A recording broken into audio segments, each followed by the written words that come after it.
Hello friends, welcome back to Alyapur. Today we'll be discussing catalyst and catalysis. तो catalyst क्या होता है? ये एक ऐसा substance होता है which increases the rate of reaction. मतलब ये reaction को तेज कर देता है कि पहले अगर reaction 20 मिनट ले रही थी खत्म होने में, तो अब reaction सिर्फ 10 या 15 मिनट लेगी. जो भी लेगी 20 से significantly कम टाइम लेगी. अच्छा, catalysis क्या होता है? वो प्रोसेस जिससे कैटलिस्ट रेट ऑफ रिएक्शन कम करता है.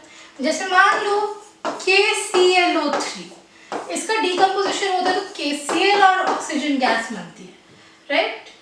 इसमें कैटलिस्ट की तरफ MnO2 यूज करते हैं. तो रिएक्टेंट साइड में MnO2 और प्रोडक्ट साइड में MnO2. What you need to remember is that कि जो कैटलिस्ट होता है वो अनचेंज्ड रहता है, राइट. मतलब हो सकता है कि उसकी फिजिकल स्टेट बदल जाए, हो सकता है सॉलिड से लिक्विड या लिक्विड से गैस हो जाए, क्योंकि रिएक्शन उसके अकॉर्डिंग एंडोथर्मिक या एक्सोथर्मिक थी. लेकिन MnO2 को MnO2 ही रहेगा. It may undergo physical changes but it will not undergo any chemical changes, क्योंकि कैटलिस्ट जो है वो रिएक्शन में पार्टिसिपेट नहीं कर रहे. It is just providing an alternate path for the reaction to proceed. जैसे मान लो आपको एक माउंटेन क्रॉस करना है, राइट. सो या तो आप पूरा चढ़ के ऊपर तक जाओगे, नीचे आओगे, that will be very time taking. लेकिन अगर वही माउंटेन में से किसी ने अगर टनल बनाई हुई है बीच में से, so obviously you will prefer कि आप टनल से जाओ, that will take less time. तो कैटलिस्ट वही कर रहा है.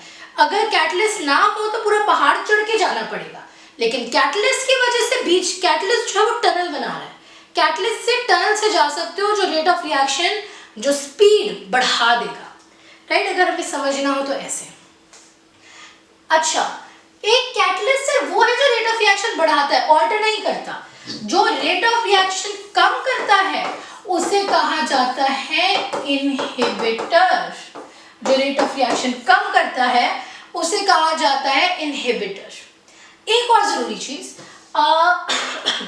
रिएक्शन जैसे है KMnO4 plus H2SO4 plus oxalic acid H2C2O4. इससे क्या बनता है मेरा? Potassium sulphate, manganese sulphate, carbon dioxide और वाटर. में रिएक्शन बैलेंस करने नहीं बैठने वाली, बट रिएक्शन मेनली चल ऐसे ही रही है.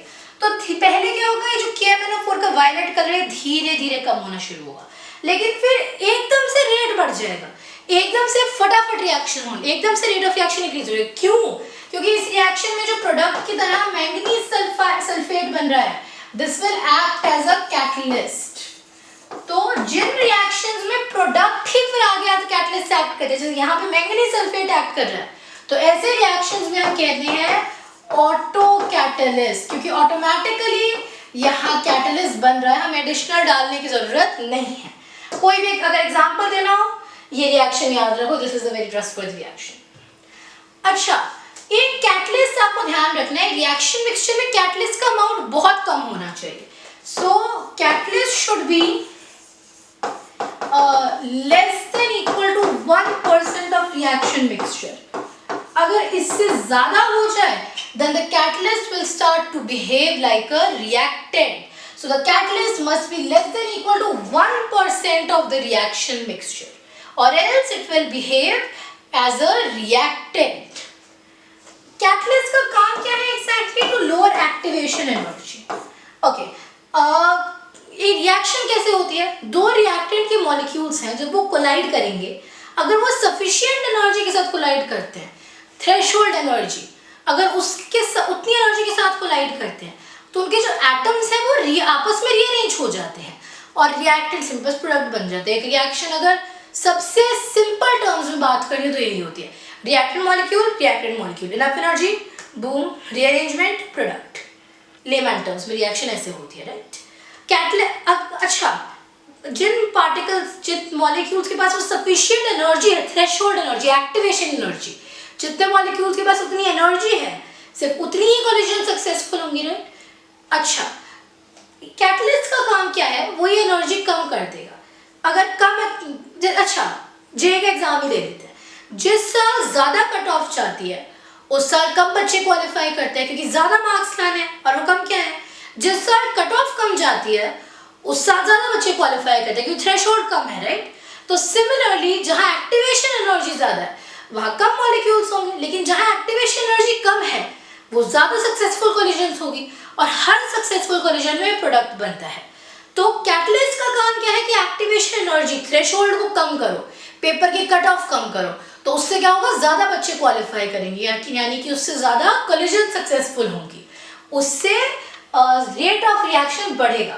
सो कैटलिस्ट का एक्चुअली काम है एक्टिवेशन एनर्जी कम करना। ओके, ग्राफिकली देखते हैं। ये है रिएक्टेंट्स, प्रोडक्ट्स, और ये जो है ना मेरी, ये है मेरी एक्टिवेशन एनर्जी। इतना तो क्लियर होगा। अच्छा, ये तो है without a catalyst. With a catalyst क्या होगा, आप ये हाइट का थोड़ा सा ध्यान रखो कितनी है। ओके, मैंने यहीं से रिएक्टेंट शुरू किया है और ऐसे जा रहा है प्रोडक्ट। आप देख सकते हो ये जो डिस्टेंस होगा और ये होगा, इसमें ये वाला, तो ये अगर EA नॉट है मेरी कुछ activation energy, you can very clearly see कि EA is greater than EA naught. I will remind you, this is without catalyst, this is with catalyst. With catalyst rate of आप देख सकते हैं जो activation energy है वो काफी कम हो गई है in the presence of catalyst. Catalyst का काम ही यही है। एब्सेंस में एक्टिवेशन एनर्जी रिलेटिवली ज्यादा थी, ठीक है। सो कैटलिस्ट का काम क्या है, एक्टिवेशन एनर्जी, थ्रेशोल्ड एनर्जी, जो मिनिमम एनर्जी होनी चाहिए कोलिजन को सक्सेसफुल होने के लिए, उससे कम करना, ठीक है। अच्छा, कैसे कंपेयर करते हैं? अगर आपको ये चीज याद हो तो K को लिखा जाता है A इंटू E की power minus EA upon RT। यहाँ पे K है मेरा रेट ऑफ रिएक्शन, A है मेरा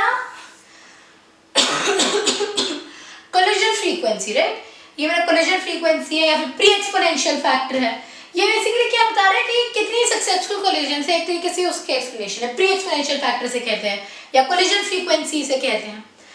ये E एक्टिवेशन एनर्जी और T टेम्परेचर। मैं ऐसे लिख सकती हूँ ln K without catalyst is equal to ln A minus activation energy without catalyst upon RT। We are assuming कि ये चीज सेम टेम्परेचर पे हो रही है। Similarly, ln K with catalyst is equal to ln A minus EA activation energy with catalyst upon RT। Temperature same है, तो अगर मैं दोनों को माइनस करती हूँ ln K without catalyst upon K with catalyst, क्योंकि माइनस और डिविजन होती है लॉग में, is equal two upon RT। इसमें से ये माइनस कर रहे हैं, राइट, तो और माइनस ऐसे है, तो activation energy with catalyst minus activation energy without catalyst.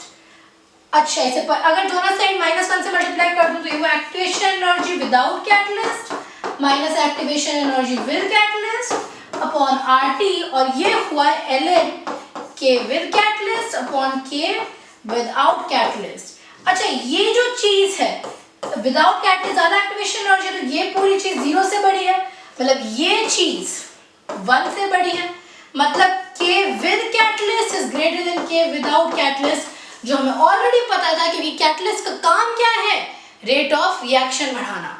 So to quickly summarise this, अगर अच्छा कंपैरिजन करना हो तो ये वाली इक्वेशन काम आएगी। So quickly to summarise, catalyst क्या होता है, जो रेट ऑफ रिएक्शन बढ़ाता है। At the end of the reaction, it may undergo physical changes, but chemically it will be unchanged. It will not participate in reaction. It is simply lowering the activation energy. जो कम करता है वो inhibitor है। अगर एक reaction का product ही catalyst की तरह बिहेव करता है तो उसे हम ऑटो कैटलिस्ट कहते हैं। Catalyst must be less than equal to 1% of the reaction mixture, or it will begin to behave like a reactant. Once again, it lowers the activation energy. जान लो यदि पहाड़ के ऊपर चलना या टनल से निकलना, राइट। सो ये है, अगर कंपेयर करना हो rate of reaction with and without catalyst compare to activation energy, तो ये वाला फॉर्मूला ये वाला फॉर्मूला माइनस से मल्टीप्लाई किया बस, ज़्यादा फर्क नहीं है। सो आई होप ये कॉन्सेप्ट क्लियर है। That was all for today's video. Goodbye, thanks for watching.